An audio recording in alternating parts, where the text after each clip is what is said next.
बिस्मिल्लाहिर्रहमानिर्रहीम। अस्सलाम वालेकुम।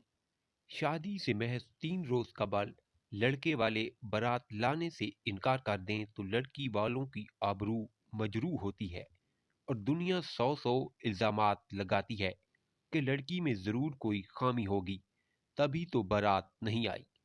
तस्वीर के हमेशा दो रुख होते हैं, कभी इनमें से एक दुरुस्त होता है, दूसरा गलत, कभी दोनों गलत होते हैं।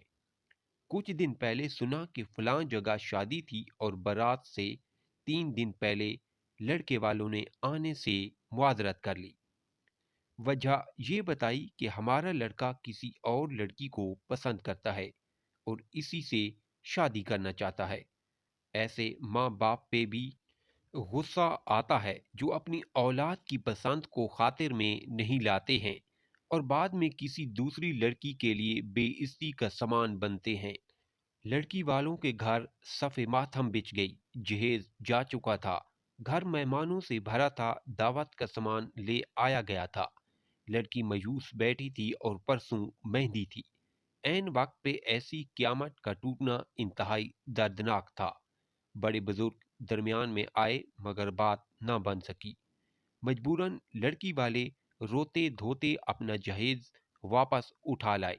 बारात नहीं आ सकी थी, मगर फिर यूं हुआ कि उन्हीं के किसी रिश्तेदार ने अपना बेटा आगे कर दिया कि ये हाजिर है, अगर आप चाहें तो इससे निकाह पढ़वा दीजिए। लड़की वाले बखुशी मान गए।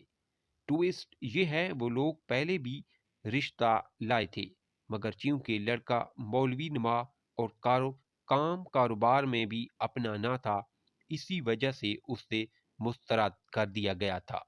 मगर जोड़े रब बनाता है, किस्मत में यही लिखा था, सो दोनों की शादी हो गई। आप सोचेंगे कि ऐसे वाकयात तो बहुत सुन चुके हैं, नयापन क्या है। दूसरा ट्विस्ट भी है।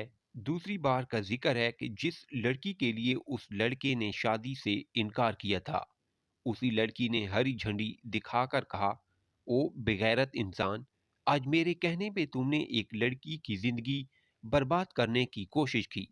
कल किसी और के कहने पर तू मुझे भी छोड़ सकता है। जा, दफा हो जा, मुझे तुझसे शादी नहीं करनी। और बाद में अपनी इज्जत बरकरार रखने के लिए लड़के के माँ बाप ने भी उसे घर से निकाल दिया। यूं धोबी का कत्ता, घर का न घाट का। बुरे काम का ऐसा ही नतीजा निकलता है। सो जो काम करना हो पहले से सोच विचार कर लें। अगर आप मेरे चैनल पर न्यू हैं तो प्लीज़ मेरे चैनल को सब्सक्राइब और वीडियो को लाइक ज़रूर करें।